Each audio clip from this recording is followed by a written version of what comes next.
Olá, bem-vindo à Assembleia Legislativa, ao nosso programa Projeto de Lei. O nosso entrevistado de hoje é o deputado estadual que faz parte da bancada evangélica aqui na casa. É o deputado estadual Samuel Júnior. Bem-vindo, deputado, é um prazer tê-lo aqui. Fernanda, eu que agradeço a todos vocês, é sempre um prazer estar aqui na TV Assembleia, essa TV que cada dia só mais cresce e acompanho vocês. Parabéns pelo trabalho de vocês e vamos lá para esse bate-papo muito interessante. Deputado, como é que está sendo esse retorno, mesmo que de forma gradual, à Assembleia Legislativa, após esse período muito forte de pandemia, né? A gente ainda está na pandemia. Primeiro, eu confesso a você que discordo da forma com que a gente estava fazendo aqui na Assembleia. A gente tinha a Câmara de Vereadores em Salvador, por exemplo, que não fechou nenhum dia o seu plenário para que os vereadores pudessem estar discutindo. A exemplo da Câmara dos Deputados, que fazia a sessão presencial e a sessão remota. Aqueles deputados que desejavam estar lá em Brasília, eles iam para Brasília, lógico, com as suas restrições ao plenário. Então, assim, eu sempre deixei muito claro o meu posicionamento, discordando da forma que a gente aqui estava atuando. Mas eu ainda não estou presidente da Assembleia, respeito o posicionamento do presidente, da mesa diretora, e eu acho que a gente precisa, o quanto antes, retornar às atividades, não só às terça-feira, como estamos fazendo, mas todos os dias, porque a gente tem tantos projetos de leis para se discutir, não só do governo, tantos projetos de leis dos deputados, e eu acho que quando a gente acaba ficando distante, a gente acaba perdendo aquele sentido do discurso acalorado, né? E eu acho que é isso que dá essa dinâmica política, né? Mas espero que o quanto antes a gente possa de fato retornar, reconhecendo, lógico, que a gente ainda está no processo de pandemia, mas todos os deputados, os 63, pelas suas idades, já eram para estar sido vacinados, né? Eu talvez seja um dos mais novos, estou com 42, já tomei as 2 doses da vacina, então, teoricamente, estou imune, então eu acho que não tem um porquê a gente ficar nessa sessão apenas uma vez por semana, né? Mas eu acho que a gente retornando, a gente volta a essas discussões, até porque o ano que vem é um ano muito atípico, então às vezes é até natural que os deputados faltem mais às sessões. Então, se a gente ainda deixar essas discussões empurrando para o ano que vem, eu acho que a gente terá um grande prejuízo para o Estado.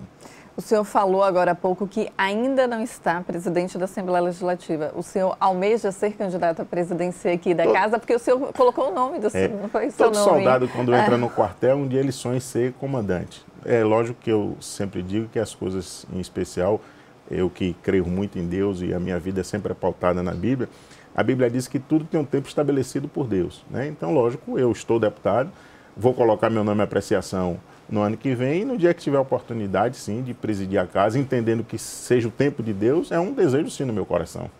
Deputado, vamos falar um pouco a respeito do projeto de lei do senhor. Eu estava pesquisando a respeito. O senhor tem um projeto que já virou lei, já foi aprovado aqui na casa, que é a respeito de proibir que se obrigue a participar de festas, não é isso? De festas religiosas. Antes era obrigatório, deputado? Era. Na verdade, a iniciativa desse projeto se deu exatamente por uma reclamação de uma mãe que me procurou no interior do estado, exatamente na cidade de Filadélfia, por ela ter a sua crença e os seus filhos estavam sendo obrigados a participar de uma atividade extracurricular, e lógico, valendo ponto, e era exatamente uma atividade de cunho religioso. E a programação que a professora, que a direção da escola estava colocando para os seus filhos, feria os seus princípios religiosos. Lógico que ela é uma pessoa evangélica, estava me questionando a mim, em especial por ser um deputado evangélico, mas lógico que quando a gente discute sobre essa parte da intervenção do Estado na religião e a religião no Estado, elas precisam se respeitarem, mas o Estado não pode fazer essa intervenção. E aí nós estudamos uma possibilidade, colocamos esse projeto de lei e, em especial, o que esse projeto está dizendo, que as escolas não podem fazer atividades religiosas, obrigando todos os alunos a participarem. Isso muito claro, seja lá uma escola que, eu vou usar o exemplo da escola adventista, que tem a sua direção evangélica, religiosa, mas por se identificar, uma família de matriz africana resolve colocar o seu filho para estudar na escola adventista. Ele sabe que a escola tem o seu cunho religioso, mas a gente também precisa respeitar aquela orientação que a família dá àquela criança. E quando aquela escola obriga que aquele menino faça alguma coisa que vá ferir a doutrinação familiar do cunho religioso, a gente também fere esse princípio. Lógico que eu defendo o meu segmento, em especial o segmento evangélico, em especial nas festas juninas, né? Para a gente, a festa que vocês fazem, e eu falo vocês fazem, as pessoas que estão nos assistindo, seja de São João, seja de São Pedro, né? Que para vocês é um santo, e vocês fazem aquela programação, para a gente é uma festa pagã. E quando a gente, então, faz com que os nossos filhos, que a gente orienta que aquilo é uma festa pagã, obrigam eles a fazerem, então a escola está indo de contra a família. E eu sempre digo que é muito importante a educação para todas as nossas gerações, mas em especial para as nossas crianças, porque é da criança que a gente fará o homem de amanhã. E quando eu também preciso ter essa parceria da família com a escola, e quando a escola ela fere um princípio religioso, seja de que natureza for, eu acho que isso acaba o Estado fazendo essa intervenção. Então, com essa preocupação, nós apresentamos esse projeto de lei, tivemos a oportunidade de discutir com os deputados, até porque aqui é uma casa de 63 pessoas. Teve algum parlamentar que foi contra? Não, por incrível que pareça, eu consegui conversar até com aqueles que têm mais a sua participação da programação católica, até aqueles também que defendem as origens de matriz africana. Então, foi entendido que não era um projeto que defendia apenas o segmento evangélico, mas defendia a sua religião como um todo, né? Então, assim, quando eu respeito aquela pessoa que tem a sua orientação católica, quando eu respeito aquele que tem o seu espiritismo, quando eu respeito até aquele que não tem religião nenhuma, aquele que é ateu, não tem nenhum problema. Então, a escola ela pode até fazer a sua programação, né, porque às vezes já é uma coisa que a escola já vem fazendo isso há muitos anos, mas ela não pode obrigar o aluno a participar daquela programação. Então, a escola ela tem que fazer uma outra atividade. E as disciplinas, deputados? Porque algumas escolas têm até disciplinas. E como é que funciona isso? Esse projeto também entra? Com certeza. Além de entrar, a escola vai ter que fazer uma outra atividade para aquele aluno, para que ele possa também não ser prejudicado. Porque às vezes disciplinas valem nota, né? Isso, são atividades que têm uma pontuação. E aí, quando aquele aluno não participa, ele fica prejudicado. Então, até o projeto também, ele já está estabelecido que a direção da escola, a professora, terá que fazer uma outra atividade curricular para que aquele aluno também não tenha o seu prejuízo na sua pontuação. E essa senhora que te procurou, que é da cidade de Filadélfia, próxima a IDC, né? Cidade de Filadélfia, essa é a minha cidade, eu sempre passo por lá e eu vejo Filadélfia. Ela resolveu o quê em relação ao filho? Ela foi prejudicada porque naquele ano a gente não tinha o projeto aprovado, os seus filhos não participaram, exatamente pela sua orientação religiosa, e os meninos ficaram prejudicados por não ter essa pontuação extra, né? Mas graças a Deus que esse projeto já está em vigor, foi aprovado por unanimidade aqui na casa, sancionado, então já é um projeto que está, já é real isso. Nós não tivemos o efeito dele, até porque no ano passado, que foi exatamente o primeiro ano depois do projeto ser aprovado, em especial na programação junina, por conta da pandemia, mas eu acredito que para os próximos anos isso vai ser muito importante, porque a gente respeita todas as religiões. Deputado, a gente fala muito em projetos que foram apreciados, que foram aprovados, mas como a gente sabe que eles estão ali sendo mantidos, né? Há fiscalização? Infelizmente, há uma carência muito grande. Primeiro, eu volto do princípio que a gente aqui, como parlamentar, a gente acaba só mais discutindo projetos do Executivo, do Judiciário e não do Parlamento. Isso que eu ia questionar para o senhor, porque sempre eu questiono aos deputados que se volta mais projeto do Executivo do que do próprio Legislativo. E são os parlamentares que me dizem, viu? Não, eu lhe digo sem cortar a volta. A gente aqui é uma casa de 63 deputados, cada um representa uma categoria, cada um representa um segmento, cada um tem seus pensamentos diferentes, e todos nós aqui, a gente, no mínimo, o deputado que menos tem projetos apresentados, ele tem 10, 15, 20 projetos. E todos engavetados, todos participando de tramitação, e a gente, às vezes, recebe o projeto do governo com regime de urgência, se para tudo, para votar com o projeto do governo. Não que eu seja contra votar projeto do governo, mas fica parecendo também que os deputados, não existe projeto de deputado, né? Eu acho que, com muito respeito aos presidentes que passaram no período que estou deputado, ao presidente que está, mas eu acho que o presidente precisa fazer uma força-tarefa melhor, porque essa é uma casa do parlamento. A gente precisa ter a harmonia entre os poderes, mas também precisamos ter independência. E eu acho que parte dessa independência, quando a gente começa a discutir também os projetos dos deputados. O senhor não acha que tem melhorado, deputado? Mas ainda uma melhora muito insignificativa. Tímida. Muito tímida. Eu acho que a gente precisa ser mais otimista. Hoje, por exemplo, está na nossa pauta projeto do Executivo, tem um outro projeto para a gente votar, que é a indicação do conselheiro do tribunal, e uma possível suspensão que foi dado parecer do deputado, do capitão Alder, né? Mas não tem um projeto de nenhum deputado. Semana passada nós não votamos nenhum projeto de deputados, né? Semana seguinte nós não vamos votar nenhum projeto de deputados. Então fica parecendo que nós estamos aqui apenas para dar, ou votar o que o governador manda, ou seja, o judiciário, ou votar homenagens em nome de ruas. Eu acho que não é o sentimento da população quando ela escolhe uma pessoa. São 15 milhões de pessoas, 15 milhões de habitantes que nós temos no estado. São 63 pessoas que são escolhidas para estar aqui representando essas 15 milhões. Eu acho que, por mais respeito, por mais consideração que a gente tenha, aquelas pessoas que foram importantes, onde às vezes a gente faz uma homenagem com o nome de uma estrada, com o nome de um hospital, mas eu acho que o sentimento da população não é isso que ela quer. Ela quer os deputados trabalhando, colocando projetos que viabilizem, que facilite a vida dela, projetos que contribuam com a população. Então, acho que esse é o sentimento da população. Então, assim, eu confesso a você que às vezes me sinto impotente na condição de parlamentar por não estar sendo mais útil à população baiana. Um estado que a gente tem uma riqueza tão grande, um estado que a gente tem uma dimensão territorial enorme e a gente às vezes vê a dificuldade do estado chegar exatamente por falta de projeto, por falta de discussão desse parlamento. Então, eu ainda gostaria, não sei quando, mas ainda gostaria de ver um parlamento mais ativo, fazendo de fato a sua participação no Estado, sugerindo leis, sugerindo ideias para que a gente possa ter um Estado cada dia melhor. Deputado, o senhor acha que a população tem consciência qual a função de um parlamentar? Eu acho que não. Eu acho que se a gente, inclusive, fizer uma pesquisa em quem a pessoa votou na eleição passada, até para vereador, boa parte da população não sabe em quem votou. Diz, não lembro. E quando vai para deputado, muito pior, né? Percebo que tem tido uma melhora.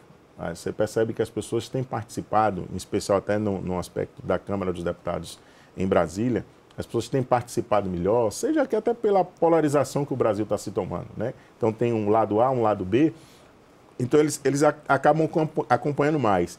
A gente aqui no Estado, a gente ainda é muito tímido. Lógico que a gente agradece esse meio de comunicação que nós temos hoje, que é a TV Assembleia, que tem aproximado mais a população do parlamento, mas eu acho que as pessoas precisam participar mais, precisam acompanhar mais, precisam de fato cobrar do seu deputado. Eu sempre digo, Fernanda, que quando você, cidadão, vota numa pessoa, você preenche um cheque em branco. Você, na verdade, não preenche, você apenas assina um cheque em branco e entrega àquela pessoa, e aquela pessoa, exatamente no momento de estar votando, no momento de ter a sua opção, a pessoa vai fazer o preenchimento daquele cheque.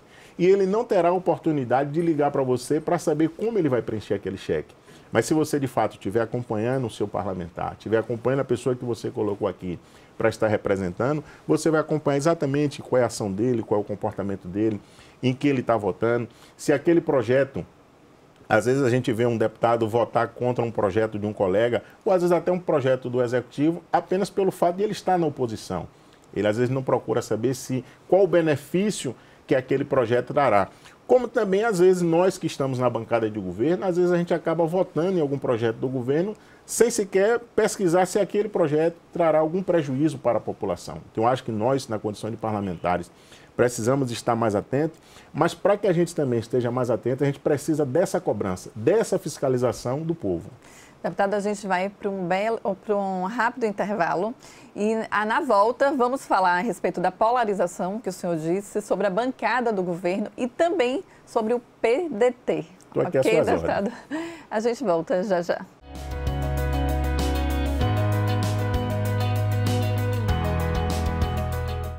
Voltamos com o deputado estadual Samuel Júnior e agora a gente vai falar a respeito dessa polarização que o deputado falou agora há pouco. Deputado, nós temos aqui um Brasil extremamente polarizado, né? Tanto em relação ao PT e os bolsonaristas, né? São os petistas contra os bolsonaristas. E o senhor participou de um ato, do ato 7 de setembro, que foi o evento em apoio ao presidente da República, Jair Bolsonaro. Em relação a isso, o que foi que aconteceu? Segundo a gente vê noticiado na imprensa, que o presidente estadual do seu partido disse que iria pedir a expulsão, né, do senhor. O senhor já foi comunicado disso, deputado? Não. Agora sim, por que a expressão bolsonarista? Eu acho que existe uma polarização de apoio ao presidente que está, e eu acho que é um apoio das pessoas mais voltada ao sentimento da direita, as pessoas que estão acreditando na gestão do presidente que está, porque eu, por exemplo, eu não me considero bolsonarista. Porque eu sempre digo o seguinte, quando a gente vai para todos os extremos, seja ele qual for, ele é muito perigoso. Eu tenho um pastor, o pastor Zé Carlos, que ele diz o seguinte, que quando a torneira está apertada demais é porque tem vazamento. Então a torneira ela precisa estar fechada ao seu ponto normal, né? Então eu não sou bolsonarista. Eu entendo que eu defendo, inclusive se estivesse na condição de deputado federal, estaria votando com o presidente Bolsonaro, lógico, naquilo que eu entendia que fosse bom para o Brasil. E entendo que o presidente ele tem procurado, lógico, as duras penas, colocar o Brasil num local que o Brasil sempre deveria e sempre merece estar. Até porque a gente que às vezes tem a oportunidade de conhecer outros países, a gente percebe que nós somos uma riqueza fantástica, né? Então, assim, eu não sou bolsonarista, eu defendo o governo Bolsonaro. E lógico também que eu acho que aquele que é petista, ele acaba também não vendo o que é de fato bom do governo. Voto assim, respeito às pessoas que optam em apoiar o Bolsonaro, como respeito também às pessoas que optam em apoiar o ex-presidente ou apoiar o PT, como você disse, né? Na manifestação que tive o prazer de participar, eu não vi ali o sentimento bolsonarista, eu vi o sentimento patriota. E eu confesso a você, Fernanda, que apesar de não ter participado de um ato em si daquele, apesar de participava sempre daquela manifestação de 7 de setembro, desde quando era menino, e voltando um pouquinho quando eu era menino, e olha que tem pouco tempo, a gente tinha o prazer de, na escola, eu estudava em escola particular, a parte de criança, e a gente via assim, a gente toda segunda-feira, os alunos perfilavam, cantavam o hino nacional, cantavam o hino da bandeira, né? Se tinha um respeito à bandeira nacional, se tinha um patriotismo, que era isso colocado de criança. Hoje, quem veste a camisa do Brasil é bolsonarista. Quem bota uma bandeira do Brasil é bolsonarista. Quer dizer, a bandeira do nosso país, quando o Bolsonaro deixar de estar presidente, vai mudar? Nós vamos tocar fogo na nossa bandeira? Então, acho que o Brasil ele é muito maior do que qualquer governo que estar. É maior do que o Bolsonaro, é maior do que o ex-presidente Lula, é maior do que todos os presidentes que estão. Até porque se tem uma coisa que é senhor de todo mundo é o tempo. O mandato do Bolsonaro tem um prazo de validade. Se ele conseguir a reeleição em outubro, que aí já é um outro assunto a ser discutido, ele vai passar mais 4 anos, mas esse prazo vai vencer. E o Brasil vai continuar. Nós temos mais de 500 anos, né? E quando eu estava ali, estava defendendo o meu Brasil. Isso independente do país que esteja. Eu estou aqui na condição de deputado estadual e se estivesse na condição de deputado federal, estaria também fazendo a mesma coisa, que é defender o meu Brasil. Então, eu acho que a gente precisa voltar, tirar esses extremos da direita e tirar também esses extremos da esquerda. Há um fanatismo, né, deputado? Em ambos os lados. Em todos os dois lados, né? Agora, sim, eu acho que o país deu alguma resposta. Eu acho que os cientistas políticos, eles devam estar percebendo a resposta que o país deu. Porque eu estava na cidade de Florianópolis, talvez alguém até me pergunte, mas deputado, o senhor mora aqui na Bahia, é deputado da Bahia, e por que no período de 7 de setembro o senhor estava em Florianópolis, no sul do país? Eu, exatamente no dia 8 de setembro, foi o dia que eu casei. E 8 de setembro, em especial esse ano, eu completando 20 anos de casado, né? Então, todo esse período, ao longo desses meus 20 anos, eu sempre viajo com a minha esposa, né? Em especial, estava numa viagem de lua de mel comemorando meus 20 anos. Mas também não deixei de ser patriota, né? Porque, independente de estar deputado estadual, além de estar deputado, mas para mim muito melhor, eu sou brasileiro. E, independente de onde eu esteja, estava lá nessa manifestação em Florianópolis. Mas, Fernando, assim, o que me chamava mais atenção era eu ver de mamana caducando. Não sei se você já ouviu essa expressão, né? Não, o que significa isso? Mamando é aquele menino que está no colo, que ainda está mamando. E eu via várias crianças, bebê no carrinho de bebê, no bebê conforto, mas via caducando, pessoas andando de bengala, pessoas andando de cadeira de roda. Quer dizer, então essas pessoas são bolsonaristas ou essas pessoas são brasileiras, que querem um Brasil melhor? E aí quando você percebe aquela mãe que leva a sua criança que está mamando, está já colocando o sentimento patriota naquela criança, mas o que é que leva um senhor de 80 anos, de 70 anos, com a bengala na mão, andando de cadeira de roda, sai do seu conforto, do seu lar, e lógico que a gente ainda vive num processo de pandemia, e está no meio da multidão, com a bandeira do Brasil, com a camisa do Brasil? Será que esse senhor de 80 anos, ele está preocupado com o Brasil que ele vai viver? né? Lógico que a Bíblia diz que depois que passa dos 70 anos, ele já vive do lucro, porque ele já vive da enfada e da canseira. Mas uma pessoa, eu vi várias pessoas andando de cadeira de rodas, né? Eu vi lá ex-combatentes. Então, assim, essas pessoas são bolsonaristas ou essas pessoas são brasileiras e querem um Brasil melhor? E se a gente sermos honestos com nós mesmos, a gente percebe que o Brasil está melhorando. Lógico, eu acho que o presidente ele erra quando ele falta articulação política. Isso acho que é uma falha que o presidente da República tem. E quando eu falo na articulação política, eu não estou falando na negociata política. A gente está falando da conversa, do diálogo com o parlamento, com o diálogo com o judiciário. Eu sempre disse e falei há poucos instantes que eu acho que os poderes eles precisam ser harmônicos, mas eles precisam ser independentes. Quando a gente, por exemplo, tem uma Assembleia Legislativa que ela não fica com a sua independência com o judiciário, não fica com a sua independência com o governo do Estado, isso é um grande prejuízo que a gente traz para o Estado e traz para o parlamento. Em relação ao presidente do PDT, ele te notificou, falou para o senhor? Não. Eu sempre digo que as informações que tenho é que todo mundo sabe, as que foram vinculadas na imprensa e também, lógico, na sua rede social, onde colocou uma nota. Mas tanto eu quanto o deputado Alex, que é a dupla Café com Leite, nós não recebemos uma mensagem através do Zap, nós não fomos notificados de forma oficial nem pelo presidente estadual, e nem também pelo presidente estadual, nós ficamos sabendo pelos meios de comunicações. Estou aguardando a mesma forma, até porque eu sempre digo que é sempre bom você entrar pela porta e também sair pela porta. E nós entramos pela porta no PDT, nunca escondendo dos dois presidentes, o estadual e o nacional, qual eram os nossos posicionamentos, né? Quem me conhece sabe, eu sou uma pessoa evangélica, fui criado na igreja, sou crente da Igreja Assembleia de Deus, então os meus princípios são invioláveis, eles são inegociáveis, seja com que partido for, seja com que governo for. O que eu acredito, eu defendo, porque eu também só defendo aquilo que eu acredito, né? Então, dentro disso, eu sempre deixei muito claro os nossos posicionamentos com o partido e estamos aguardando essa conversa ou essa notificação de forma oficial. Mas o senhor o senhor quer continuar no PDT ou o senhor já está pensando em ir para outro partido? O senhor pretende ficar no PDT? A janela, que é a janela partidária, ela se dará no mês de abril. Lógico que nós estamos conversando com outros partidos, até porque hoje o PDT ele tem sido o protagonista da oposição ao governo Bolsonaro. E nós nunca escondemos de ninguém que nós defendemos o governo Bolsonaro Ciro Gomes, né? Pelas questões das pautas que o governo tem. E o partido já sinalizou que não tem interesse na nossa permanência. Isso já foi em conversa tanto com o presidente Lupe quanto o presidente Félix. Mas não se falou também em expulsão. A expulsão foi depois do ato cívico que nós fomos participar, né?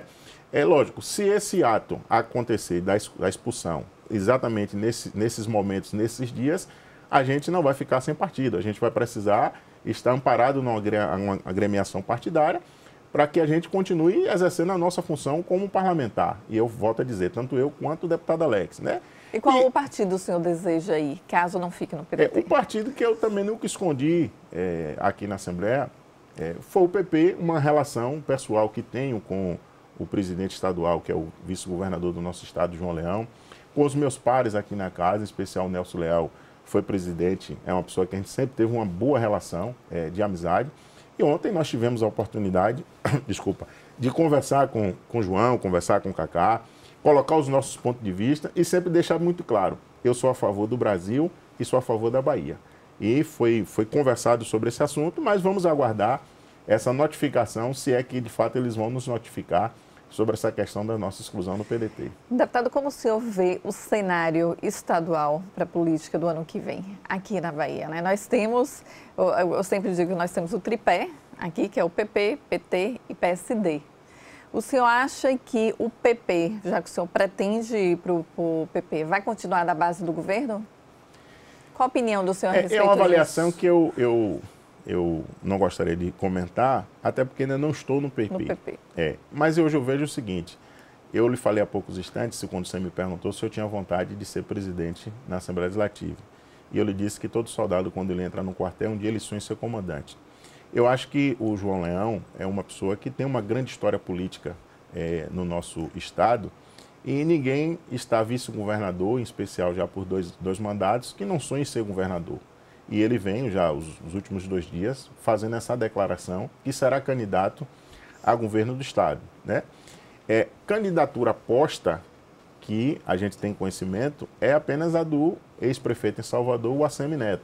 A gente ouve essas articulações que o possível candidato do governo seja o ex-governador Jacques Wagner. Mas a gente ainda não ouviu ele falar que é candidato a governador. E o ACM Neto, ele tem andado pela Bahia falando que é candidato. Então, se alguém me perguntar, deputado, hoje quem é candidato a governo do Estado? Eu disse, rapaz, que está falando que é candidato e está fazendo campanha como candidato é o ex-prefeito em Salvador, né? É lógico que esse tripé, PP, PT e PSD, é um partido hoje que, esses 3 partidos, é onde juntam os maiores números de prefeitos, há uma bancada maior aqui na Assembleia Legislativa, mas é natural também que 16 anos de governo não deixa de ter também alguns arranhões, né? Então, acho que são situações que precisam ser ajustadas, né? E não é fácil.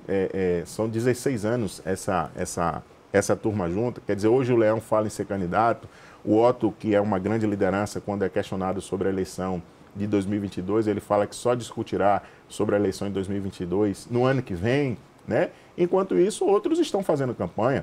A gente tem um exemplo, por exemplo, do ministro João Roma, que fala em ser candidato ao governo. Então, assim, você já tem uma outra candidatura posta. Lógico que a terceira via, né? Seria o João Roma, ele sempre tem dito que é candidato com apoio do presidente Bolsonaro. Quer dizer, a gente sabe que o Bolsonaro, de qualquer forma, ainda tem um índice de rejeição significativo no Estado, né? Então, assim, são detalhes que a gente ainda tem muita água para passar por debaixo da ponte.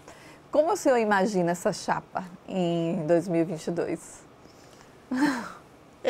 Eu acho o seguinte, se eles continuarem unidos, os 3 partidos, eu acho que será o governador do PT, o vice do PSD, ou quem sabe o senador do PT, mais ou menos assim. Mas a gente já tem agora uma outra situação, que é essas declarações de Leão, de ser candidato a governador.